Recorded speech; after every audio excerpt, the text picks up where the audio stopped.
নিষিদ্ধ সংগঠন ছাত্রলীগের সভাপতি জনাব সাদ্দাম হোসেন আপনাকে আমাদের অনুষ্ঠানে স্বাগত জানাই। আপনি আপনার ব্যস্ততার মধ্যে আমাদেরকে সময় দিয়েছেন, সেজন্য আপনাকে অনেক ধন্যবাদ। আমাদের সঙ্গে আরো রয়েছেন গণ অধিকার পরিষদের সদস্য সচিব জনাব নুরুল হক নূর। জনাব নুরুল হক নূর, আপনার কে স্বাগত জানাই। আপনি সময় করে আমাদের অনুষ্ঠানে যোগ দিয়েছেন। ছাত্রলীগ এখন একটা নিষিদ্ধ সংগঠন এবং এই নিষিদ্ধ সংগঠন বা একটা সন্ত্রাসী সংগঠন হিসাবে তাদের একটা নিষিদ্ধ করার ক্ষেত্রে একটা জনমত তৈরি হয়েছিল। এইটা আপনি কিভাবে দেখেন? এটা প্রথমে আমরা ছাত্রলীগের পক্ষ থেকে সুস্পষ্ট বলেছি যে এটির কোনো যৌক্তিক ভিত্তি, কোনো আইনি ভিত্তি, কোনো নৈতিক ভিত্তি কোনো কিছুই নেই। এজন্য এটিকে আমরা থোড়াই কেয়ার করি, এটিকে আমরা ন্যূনতম অর্থে পরোয়া করি না। এবং সত্যিকার অর্থে যারা পাকিস্তান সামরিক বাহিনী মুক্তিযুদ্ধ চলাকালীন সময় বাংলাদেশ আওয়ামী লীগ সহ আমাদের বাংলাদেশ ছাত্রলীগের উপর নিষেধাজ্ঞা দিয়েছিল, তো যারা সামরিক স্বৈরশাসক, যারা বাংলাদেশের জনগণের উপর যারা জবরদখল করে কুক্ষিগত ক্ষমতা চাপিয়ে দিয়েছে, তারা যখন আমাদেরকে নিষিদ্ধ করে, আমরা মনে করি এই নিষিদ্ধ বাংলাদেশ ছাত্রলীগের জন্য ব্যাজ অব অনার, এটি আমাদের জন্য সম্মানের।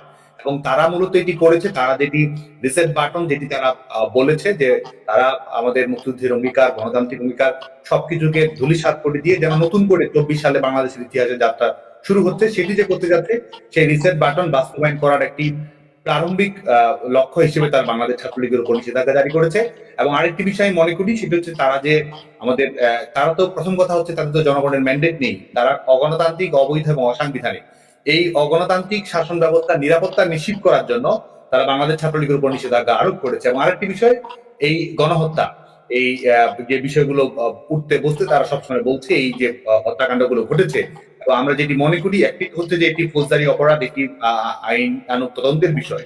আমরা যেটি মনে করি সেটা হচ্ছে যে এটি সুস্থভাবে হত্যাকাণ্ডগুলোর সঙ্গে যারা সম্পৃক্ত রয়েছে তারাই আজকে ক্ষমতাসীন রয়েছে, সেটি দায়কে আড়াল করার জন্য তারা বাংলাদেশ ছাত্রলীগের পর এই নিষেধাজ্ঞা এই এই অশুভ অস্ত্রটি প্রয়োগ করেছে বলে মনে করি। যে আকাঙ্ক্ষা নিয়ে আন্দোলন করে শেখ হাসিনার পতন ঘটানো হয়েছে এবং যে আন্দোলনে আসলে সবাই অংশগ্রহণ করেছে, কারণ এই সরকার পতন, সেই আকাঙ্ক্ষা পূরণে ডক্টর ইউনূসের সরকার, আমরা এটাকে ডক্টর ইউনূসের সরকার বলবো না বৈষম্য বিরোধী ছাত্র আন্দোলনের সরকার বলবো আমি জানি না, কারণ তাদেরই দেখা যাচ্ছে, ডক্টর ইউনূসও বলছেন যে তারাই তাকে চাকরি দিয়েছেন। আপনি কত নম্বর দিবেন? এই সরকার কিন্তু সেটির দালিলিক প্রমাণই রেখেছে। এক হচ্ছে সংবিধান নিয়ে তাদের যে বক্তব্য, আমরা ইতিমধ্যে শুনেছি, রাজনৈতিক মতামতের পার্থক্য থাকতে পারে, গণতান্ত্রিক দুর্বলতা ত্রুটি বিচ্যুতি নিয়ে আলাপ আলোচনা হতে পারে, আমাদেরও ত্রুটি বিচ্যুতি ভুলভ্রান্তি থাকতে পারে, সব বিষয় নিয়ে খোলামেলা আলোচনাকে আমরা স্বাগত জানাই। কিন্তু তারা আজকে যে বিষয়টিকে সামনে রেখে এই রিসেট বাটনের কথা নিয়ে এসেছে এবং তাদের কাজে কর্মে যদি আমরা সেটির প্রতিকায়ন আমরা দেখতে পাই, মুক্তিযুদ্ধের অঙ্গীকার, মুক্তিযোদ্ধাদের প্রতি বাংলাদেশের জনগণের যে সম্মাননা রয়েছে সেটিকে ধূলিসাৎ করা এবং 71 সালকে প্রতিস্থাপিত করার একটি প্রচেষ্টা, এবং আমাদের 71 সালের ব্যাপারে বাংলাদেশের জনগণের যে দৃষ্টিভঙ্গি, সেই দৃষ্টিভঙ্গিকে বদলে দেওয়ার একটি অপচেষ্টা আমরা দেখতে পাচ্ছি। গোটা বাংলাদেশের মানুষের সম্মিলিত যে লক্ষ্যগুলো ছিল, সেটি গণতন্ত্র হোক, সেটি শোষণ মুক্তি হোক, সেটি এক ধরনের ইনক্লুসিভ অন্তর্ভুক্তিমূলক সমাজ ব্যবস্থা প্রতিষ্ঠা হোক, সবকিছুকে আজকে ধূলিসাৎ করার যে প্রয়াস আমরা দেখতে পাচ্ছি। তো সুস্পষ্ট ভাবেই তারা আসলে এটিতেই তারা বিশ্বাস করে এবং আমাদের স্বাধীনতার অঙ্গীকারে তারা বিশ্বাস করে না বলে আমি মনে করি। আচ্ছা, আমি প্রশ্নটা করি, থ্যাংক ইউ। আমি প্রশ্নটা করি যে আওয়ামী লীগ সরকার পতনের পর আমরা খেয়াল করেছি যে ছাত্রলীগে থাকা ছাত্র শিবির নেতার আত্মপ্রকাশ ঘটতেছে নানাভাবে, এমনকি জুলাই আন্দোলনের সমন্বয়কও আমরা দেখতে পাচ্ছি যে ছাত্র শিবির নেতা। এই ধরনের কৌশলের কারণে গত 15 বছর শিক্ষা জীবন, ছাত্র রাজনৈতিক কেরিয়ার সবই আপনারা ঠিক রাখতে পেরেছেন, কিন্তু ছাত্রদলের অনেকে শিক্ষা জীবন, কেরিয়ার ধ্বংস হয়ে গেছে বিগত সরকার আওয়ামী লীগ ছাত্রলীগের নিপীড়নের কারণে। অনুপ্রবেশের এই রাজনীতি কি আপনাদের সাংগঠনিক সিদ্ধান্ত হয়েছে নাকি ব্যক্তিগত সিদ্ধান্তে? হ্যাঁ, এই ধরনের কিছু বিচ্যুতি অবশ্যই ঘটেছে এবং যে নামগুলো আসলো, তারা বিভিন্ন সময়ে সামাজিক যোগাযোগ মাধ্যমে বাংলাদেশ ছাত্রলীগ সম্পর্কে প্রশস্তিমূলক প্রশংসা করেছে, ছাত্রলীগ কর্মীদের নানাভাবে দৃষ্টি আকর্ষণ করার চেষ্টা করেছে। ছাত্রলীগের সাংগঠনিক কাঠামোতে, যদিও আপনি যে দুজনের নাম বললেন, সাংগঠনিক কাঠামোতে তাদের কোনো অন্তর্ভুক্তি ছিল না।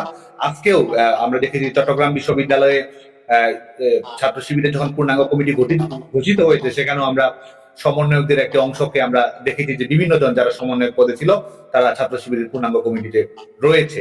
স্বাভাবিকভাবে আমরা দেখেছি যে একটি ছাত্র আন্দোলন, একটি ইস্যু ভিত্তিক আন্দোলন, সেই আন্দোলনের ব্যাপারে শিক্ষার্থীদের কমিটমেন্ট থাকে, শিক্ষার্থীদের দৃঢ়তা থাকে, শিক্ষার্থীদের সমস্যাটি সমাধান চায়, এটি একটি স্বাভাবিক বিষয়। এবং আমরা দেখেছি যে এই ইস্যুটিকে কিভাবে ব্যবহার করা হয়েছে এবং এই ইস্যুকে কেন্দ্র করে তারা যদি সত্যিকার অর্থেই ইস্যু ভিত্তিক আন্দোলনে থাকতো, ছাত্রদের প্রকৃত যে লক্ষ্য ছিল কোটা সংস্কার, সেই ব্যাপারে যদি তারা কমিটেড থাকতো এবং ছাত্রদেরকে ভিন্ন খাতে প্রবাহিত করার যদি তাদের ব্যাপারে ভিন্ন খাতে প্রবাহিত না করার জন্য তাদের কোনো লক্ষ্য থাকতো, তাহলে কিন্তু এই পরিচয়টি আড়াল করার কোনো, প্রথম কথা হচ্ছে যে এই আমরা কিন্তু এই কোটা ইস্যুর আন্দোলনে বাংলাদেশ ছাত্রলীগ আমাদের জায়গা থেকে আমরা দায়িত্বশীল ভূমিকা পালন করার চেষ্টা করেছি। শিক্ষার্থীরা জানে আজকে বাংলাদেশ ছাত্রলীগ সম্পর্কে যতই এক ধরনের নিষেধাজ্ঞা দেওয়া হোক, বাংলাদেশ ছাত্রলীগ সম্পর্কে যতই প্রোপাগান্ডা পরিচালনা করা হোক, শিক্ষার্থীরা কিন্তু জানে যে কোটা সংস্কারের ব্যাপারে বাংলাদেশ ছাত্রলীগের আন্তরিকতা। বাংলাদেশ ছাত্রলীগ কোটা সংস্কার করার জন্য সংশ্লিষ্ট সকল পক্ষের সঙ্গে কথা বলা, আইনগতভাবে বিষয়টি মোকাবেলা করা, সরকারের কাছে বিষয়টি তুলে ধরা এবং এটির সমাধান নিয়ে আসা। বাংলাদেশ ছাত্রলীগ এটির মধ্যেই সীমাবদ্ধ ছিল। কিন্তু আমরা যেটি দেখতে পেয়েছি যা, এবং আজকে যে যারা স্বীকারোক্তি দিচ্ছে যে আজকে তারা বলছে সশস্ত্র বিপ্লবের জন্য প্রস্তুত ছিল, তারা বলছে তারা এই পুলিশ হত্যা করা, শিক্ষার্থীদের হত্যা করা, এই ধরনের সেন্সিটিভ ফিলিং গুলো না হলে তারা এই ধরনের পরিস্থিতি তৈরি করতে পারতো না, এগুলো তারা বলছে। আর আমরা বাংলাদেশ ছাত্রলীগের, কিংবা শুধু বাংলাদেশ ছাত্রলীগ নয়, আমরা যদি বাংলাদেশের ছাত্র রাজনীতি সম্পর্কে যদি আমরা একেবারে বিশদভাবে খেয়াল রাখি, তাহলে দেখবো যে এই যে ইন্ট্রেন্স ইন ডিসগাইজ, এক ধরনের অনুপ্রবেশের মাধ্যমে ছদ্মবেশ, এক ধরনের ভিন্ন রূপ ধারণ করে অনুপ্রবেশ ঘটানো, এটি বাংলাদেশ ছাত্রলীগ এটির শিকার হয়েছে। অন্যান্য প্রগতিশীল ছাত্র সংগঠনগুলোর অভ্যন্তরেও কিন্তু এই ধরনের মৌলবাদী সংগঠনগুলোর অনুপ্রবেশ ঘটেছে। শুধু তাই নয়, সামাজিক সাংস্কৃতিক সংগঠনগুলো, বিভিন্ন সমিতিগুলো, এগুলোতেও কিন্তু এই এদের অনুপ্রবেশকে আমরা দেখেছি। জনাব নুরুল হক নুরের কাছে জানতে চাইবো যে গত 6-7 বছরের হিসাব করলে একক হিসাবে ছাত্রলীগের হাতে মার খেয়েছেন সবচেয়ে বেশি আপনি। 6-7 বছর তাদের নিগ্রহের শিকার হয়েছেন, জীবনের ঝুঁকির মধ্যে পড়েছেন। যারা আপনাকে বিভিন্ন সময় মেরে ফেলতে চেয়েছে, সে ছাত্রলীগ এখন একটা নিষিদ্ধ সংগঠন, এবং এই নিষিদ্ধ সংগঠন বা একটা সন্ত্রাসী সংগঠন হিসাবে তাদের একটা নিষিদ্ধ করার ক্ষেত্রে একটা জনমত তৈরি হয়েছিল। এই নিষিদ্ধের দাবির পক্ষে আপনিও ছিলেন কিনা, জনাব নুরুল হক নুর? এখন এখানে গণ অভ্যুত্থানের পরে গণমানুষের এতটা এই আওয়ামী লীগ এবং তার অঙ্গ সংগঠন ছাত্রলীগ, যুবলীগ সহ এই ফ্যাসিবাদের দোসর, তাদের প্রতি ঘৃণা তৈরি হয়েছে।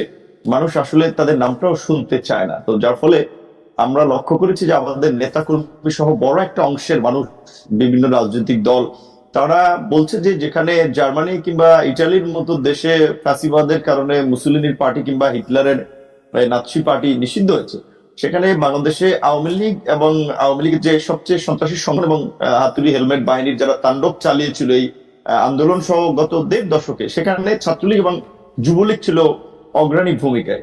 তাদেরকে নিষিদ্ধ করার একটা ব্যাপক জন দাবি তৈরি হয়েছে বা দাবি উঠেছে। সেইখানে আমরা যেহেতু রাজনীতি করি, একটা উদীয়মান রাজনৈতিক দলের প্রতিনিধিত্ব করি, কাজে আসলে ওই আপনি যেটা বলছেন, আমরা রাজনৈতিক দল হিসেবে অবশ্যই আমরা সকলের প্রতি সহনশীল, সংখ্যাগরিষ্ঠ মানুষের স্বার্থ চাহিদার পাশাপাশি সংখ্যালঘু মানুষেরও নিরাপত্তা, তাদের স্বার্থ দেখাও রাজনৈতিক দল হিসেবে এবং দেশের একজন সচেতন নাগরিক হিসেবে আমাদের দায়িত্ব এবং কর্তব্য। এই রাজনৈতিক দল সহ বিভিন্ন মানুষের যে দাবিটা উঠেছে যে আওয়ামী লীগ এবং ছাত্রলীগ, যুবলীগকে নিষিদ্ধ করা, আমরা যদি তার বাইরে আসলে অবস্থান নেই, সেক্ষেত্রে আমরা কিন্তু রাজনৈতিক দল হিসেবে জনমত হারাবো এবং বর্তমান সময়ের প্রাসঙ্গিকতা হারাবো। কাজে আমাদের কিন্তু এই জনগণের দাবির সাথে থাকতে হচ্ছে, এবং ছাত্রলীগকে তো ইতিমধ্যেই নিষিদ্ধ করেছে। তবে আমার ব্যক্তিগত মতামত হচ্ছে যে ওই ওই শেখ হাসিনা বা আওয়ামী লীগ যে প্রক্রিয়ায় আপনার একটা প্রজ্ঞাপন জারি করে নিষিদ্ধ করেছে, আমি মনে করি সেই প্রক্রিয়ায় না গিয়ে বরঞ্চ তাদের বিরুদ্ধে বিভিন্ন ধরনের শুনানি, তাদের অপকর্ম, যে ছাত্রলীগকে কেন নিষিদ্ধ করা প্রয়োজন, গত 15 বছরে যে ছাত্রলীগের অপকর্ম, সেগুলো তুলে ধরলে ছাত্রলীগকে 100 বছর এমনি নিষিদ্ধ করা যায়। কিংবা আওয়ামী লীগের যে অপকর্ম,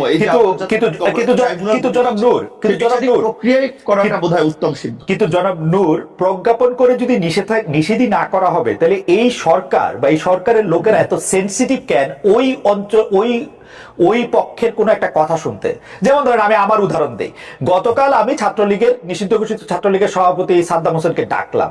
এই সরকারের লোকজনের মনে হইলো ও আয়সা একটা তথ্য দিবে, ও আয়সা একটা কথা বলবে, তারা পুরো পৃথিবী ঘুরে যাবে। আমি বিরক্ত হয়েছি হচ্ছে যে আইনটাকে আমি আগে দেখি নাই, দেখছি, কিন্তু আইনটা দেখার পরেও আমি বুঝছি, যখন আপনি মানে একটা সাংবাদিক ভিকটিমের পক্ষে দাঁড়াবে, ভিকটিমের জায়গা থেকে যদি কেউ মনে করে তাকে একটা প্ল্যাটফর্ম দেওয়া হচ্ছে, সাংবাদিকের এথিক্যাল জায়গা হচ্ছে তাকে এটা না দেওয়া। হাওয়েভার তারা কিন্তু কারো কথাই শুনবে না, কারো কথাই জায়গা দিবে না, তাহলে তারা এটা কেমনে করবে? মানে আমি আপনার সাথে কিন্তু 100 ভাগ একমত। ছাত্রলীগ 15 জুলাই থেকে এই 5 আগস্ট পর্যন্ত কিন্তু না, গত 15 বছরে যা করছে ওদের 100 বার 100টা বিষয়ে 100 রকম শুনানি হওয়া উচিত, তাদেরকে জিজ্ঞেস করা উচিত তারা কখন কোথায় কিভাবে করছে। সাদ্দাম হোসেনকে জানতে চাওয়া উচিত যে 5 আগস্ট সে কোথায় ছিল, কেমনে পালাইলো, এটা জানতে চাওয়া উচিত সাদ্দাম হোসেনের কাছে। সেটা আমি ট্রাই করছিলাম, কিন্তু ওনারা এটা পছন্দ করলো না। আপনারা এটা পছন্দ করলেন, এটা কেন, কারণটা কি? না না, আমি ব্যক্তিগতভাবে এতটা অসহিষ্ণু না। মানুষকে কথা বলতে দিতে হবে। আমাকে যারা পছন্দ করে না তারাও তো আমাকে নিয়ে অনেক সমালোচনা করে, অনেক কথা বলে, সেটা শোনার প্রয়োজন। এবং আমি আপনার প্রোগ্রামটা মনে করি হওয়া দরকার ছিল এই কারণে। এটা হচ্ছে আর একটা প্রবলেম হচ্ছে কি, এখন সোশ্যাল মিডিয়া এত জনমত হচ্ছে, লাইক হচ্ছে, দ্রুত শিফট হচ্ছে, এবং মানুষ ছোটখাটো ইস্যু এবং এতটা বিভ্রান্তি বা জনমত গঠন করার একটা সহজ পদ্ধতি তৈরি হয়ে গেছে মব জাস্টিসের মতো, যার ফলে অনেকে ওই যে বলছেন এখন আপনার মতো সাংবাদিক আপনার হিসাব করতে হয় যে আমি অমুককে ডাকলে পাবলিক আমাকে গালি দিবে কিনা, কি বলবে কিনা, কিংবা না, আমি কেয়ার করি না পাবলিকের গালি। পাবলিকের গালি আপনি কেয়ার করেন, কথা বলতে গিয়ে পাবলিকের গালি আমি কেয়ার করি না। আপনি খেয়াল করে দেখেন 50টা জায়গা থেকে 50টা মামলা হবে এই আওয়ামী লীগের বানানো একটা ল দেয়া 50টা জায়গা থেকে। তো এই হ্যারাসমেন্টটা বাংলাদেশে আমার অপারেশন আছে, আমি আমেরিকায় রেজিস্টার্ড হতে পারি, বাংলাদেশে আমার অপারেশন আছে, সেখানে আমার রেজিস্টার্ড হতে হবে। তো সেগুলো আমি এই হ্যারাসমেন্টটা নিব না, এটা এখন সেরকম এখন হইতো কিনা এটা তো আমরা জানি না, আপনিও জানেন না, কারণ এখন তো ওই আগের পলিটিক্যাল গভর্নমেন্টের মতো একেবারেই কোনো পলিটিক্যাল গভর্নমেন্ট না। দ্বিতীয়ত আমরা এই আপনি মামলার কথাটা যেহেতু তুলেছেন, যখন আপনার কিছু সাংবাদিক আসলে যারা সরাসরি ইনভলভ না এই গণহত্যায় কিংবা ঘটনায় সুনির্দিষ্টভাবে, তাদের বিষয়ে আমরা কথা বলেছিলাম যে ব্যবসায়ীকে মামলায় অন্তর্ভুক্ত করেছে। আমরা এরকমও শুনেছি যে সেই ব্যবসায়ীর কাছে মামলার এজাহার নিয়ে গেছে যে আপনাকে মামলার আসামি করা হবে, না হলে টাকা দিতে হবে আমাদেরকে 2 কোটি 5 কোটি। তো এখন এই মামলা নিয়ে কিছু লোক ব্যবসা করেছে, এবং এমনও শুনেছি যে যারা আপনার হত্যাকাণ্ডের শিকার হয়েছে সেই পরিবারকে কিছু সহযোগিতা দিয়ে আপনার সাদা কাগজে তারা স্বাক্ষর নিয়ে এসেছে এবং এজাহারটা মনমতো সাজিয়েছে। যাদেরকে মনে হয়েছে ও মুখে মামলায় দিলে পয়সা পাতি উঠানো যাবে বা একটা ব্যবসা করা যাবে, সেই সমস্ত লোককে মামলায় জড়ানো হয়েছে। এরকমের কিছু ঘটনা যখন আমাদের কাছে এসেছে, আমি সরাসরি আইজিপি এবং হোম অ্যাডভাইজার সহ বিভিন্ন জনের সাথে কথা বলেছি, তখন তারা পরিষ্কারভাবেই বলেছে যে যেহেতু একটা অস্বাভাবিক পরিস্থিতি, কে কোথা থেকে মামলা করছে, কার বিরুদ্ধে কি মামলা করছে, আমরা তো সবকিছু এত ডিটেলস জানার সুযোগ হচ্ছে না। আবার অনেক জায়গায় মামলা না নিলে সেখানে থানা ঘেরাও করা হচ্ছে, আর একটা উত্তেজিত পরিস্থিতি তৈরি করা হচ্ছে। কাজেই গ্রেপ্তার করলে যাচাই বাছাই করেই গ্রেপ্তার করা হবে। তো সেই ক্ষেত্রে এইটা আমি আপনার সাথে ওইখানে আপনার কথাটার আর কি উত্তর দিচ্ছি।